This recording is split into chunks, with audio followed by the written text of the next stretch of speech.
Assalamualaikum warahmatullahi wabarakatuh. Bagaimana kabarnya anak-anak hari ini? Semoga anak-anak selalu dalam keadaan sehat walafiat dan selalu dalam lindungan Allah Subhanahu wa taala ya. Oke anak-anak, kembali lagi bersama Ustazah Aminatul Asya hari ini. Hari ini kita akan melanjutkan materi tentang Microsoft Word. Minggu lalu kita sudah mengenal bagian-bagian Microsoft Word. Nah, sekarang kita akan lebih mengenal bagian tab menu. Hari ini kita akan mengenal tab menu Home dan tab menu Insert.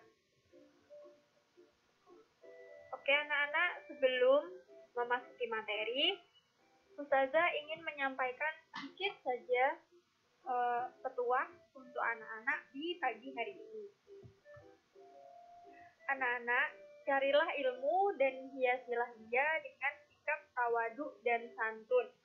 Dari Al-Hasan. Maksudnya ini bagaimana? Nah, anak-anak, jika anak-anak sedang dalam proses mencari ilmu, belajar di sekolah, agar ilmu yang anak-anak peroleh bisa bermanfaat, bisa barokah, diharapkan ketika mencari ilmu juga dibarengi dengan sikap tawadu dan santun. Sikap tawadu dan santun itu ditujukan kepada Bapak Ibu guru yang mengajar anak-anak di sekolah. Itu ya. Oke, masuk ke materi yang pertama. Kita akan membahas tab menu Home. Nah, tab menu Home ini selalu muncul di bagian utama halaman Microsoft Word. Nah, di dalam tab menu Home ini terdapat beberapa bagian.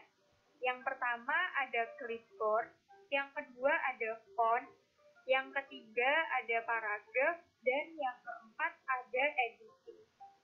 Apa sih clipboard, font, paragraf, dan editing?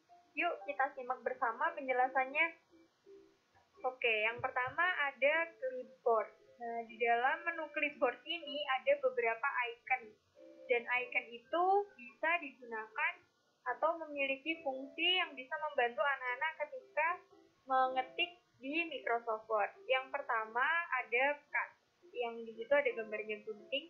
Nah, itu untuk memotong teks, gambar, dan tabel. Kemudian yang kedua ada copy. Copy itu digunakan untuk menyalin teks, gambar, dan tabel. Terus kemudian yang ketiga ada paste. Paste itu untuk menempelkan teks yang sudah di-copy atau di-cut sebelumnya. Seperti itu ya.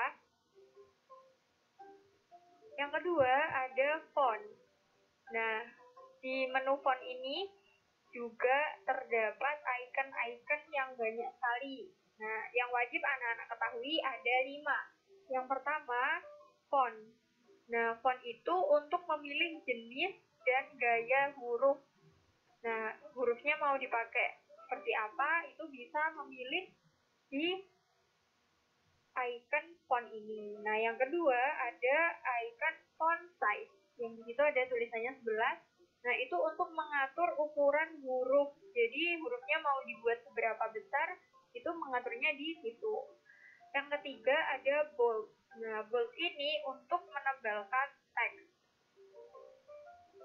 Yang keempat, italic.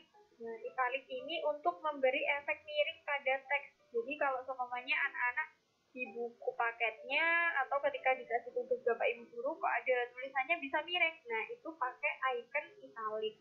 Terus yang kelima ada underline. Nah, underline ini untuk memberi efek garis bawah pada teks. Nah, di sini ada kan teks bacaan yang di bawahnya ada garisnya. Ada garis bawahnya. Nah, itu pakai icon underline. Itu ya. Oke, selanjutnya ada paragraf. Nah, di paragraf ini ada beberapa fitur. Yang pertama, ada bullet. Nah, bullet ini untuk menambahkan bullet dan tanda pada teks.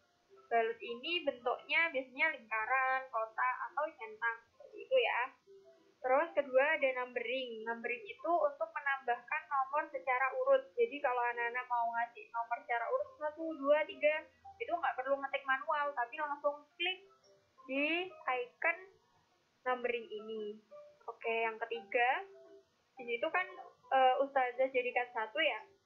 Yang pertama itu ada alignment left. Nah, alignment left ini untuk membuat teks rata kiri. Nah, terus yang keempat ada alignment center. Nah, itu untuk membuat teks rata tengah. Yang kelima ada alignment right. Itu untuk membuat teks rata kanan. Terus yang terakhir ada justify. Itu untuk membuat teks rata kanan dan kiri. Seperti itu ya. Terus selanjutnya yang keempat ada editing. Nah, di editing ini ada dua fitur yang anak-anak wajib ketahui. Yang pertama ada find. Find itu untuk mencari atau menemukan kata tertentu dalam dokumen. Kemudian yang kedua ada replace. Nah, replace ini untuk mengganti kata atau kalimat dalam dokumen. Oke, sudah selesai di tab menu home. Sekarang kita masuk ke tab menu insert. Nah, di tab menu insert ini juga sama seperti di tab menu home, ada beberapa bagian.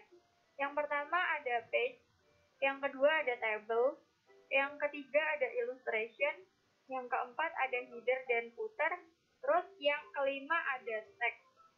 Oke, yuk kita simak penjelasannya dari masing-masing bagian tersebut.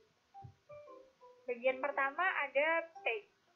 Nah, di page ini ada 3 fitur utama. Yang pertama ada cover page. Nah, cover page ini untuk menyisipkan cover atau sampul di dokumen. Yang kedua ada blank page. Nah, ini untuk memasukkan halaman baru ke dokumen. Nah, yang ketiga ada page break. Nah, ini untuk menyisipkan halaman baru di tengah-tengah halaman yang lain. Misalkan ada halaman 1 dan 2, tapi anak-anak ingin menyisipkan halaman baru di antara halaman 1 dan 2, maka pakai page break. Seperti itu ya. Nah, yang kedua di tab menu insert ini ada tables. Nah, tables ini merupakan fitur yang digunakan untuk memasukkan tabel pada dokumen. Nah, jadi kalau anak-anak mau menambahkan tabel di dokumen Microsoft Word, itu menggunakan fitur tabel. Nah, untuk jumlah baris dan kolomnya itu bisa diatur seperti ada di menu sebelah kanan tanda panah. Seperti itu ya. Oke, yang ketiga ada illustration. Nah, di illustration ini yang pertama ada fitur picture. Nah, fitur picture ini anak-anak bisa memasukkan gambar pada dokumen melalui fitur picture. Nah, kalau anak-anak ingin memasukkan bentuk sesuai dengan kebutuhan dan keinginan, itu menggunakan fitur yang kedua, namanya shape. Nah, maksudnya bentuk apa? Di sini ada bentuk persegi, ada bentuk segitiga, lingkaran, dan lain sebagainya, masih banyak lagi. Oke, yang keempat ada header dan footer. Nah, fungsinya header dan footer itu apa? Yang pertama, header. Header itu untuk memberikan catatan pada bagian atas dokumen. Nah, kalau footer itu kebalikannya, jadi memberikan catatan pada bagian bawah dokumen. Yang ketiga ada page number. Nah, page number ini fungsinya untuk memberikan nomor pada setiap halaman secara urut. Seperti itu ya. Oke, yang kelima ada teks. Nah, bagian-bagian di fitur teks yang anak-anak harus ketahui, yang pertama ada text box, yaitu untuk membuat kotak yang dapat diisi teks. Yang kedua ada word art. Ada word art, nah itu untuk menambahkan efek pada teks. Itu ya. Oke anak-anak, segitu dulu materi dari Ustazah. Sampai jumpa di pertemuan selanjutnya. Assalamualaikum warahmatullahi wabarakatuh.